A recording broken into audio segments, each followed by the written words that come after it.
Žemė, Kaune.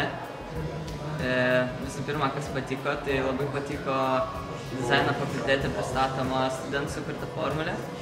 Apie ją buvo rengiama paskaita, viena iš studentų.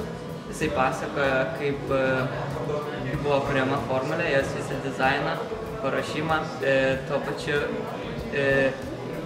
fakulteto kiemelyje buvo išbandoma ta formulė. Labai smagu buvo. Taip pat norėčiau paminėti, teko išbandyti Oculus Rift akinius. Jie buvo sutaisyti tokiam treniruoklėje ir galima buvo irklavimo simuliaciją patirti. Labai irgi įdomus buvo pojūtis. Taip pat buvo pristatomas smart medžiagos, tokios kaip temperatūros kaitai reaguojančios medžiagos, kaip metalinė plokštelė susitraukia.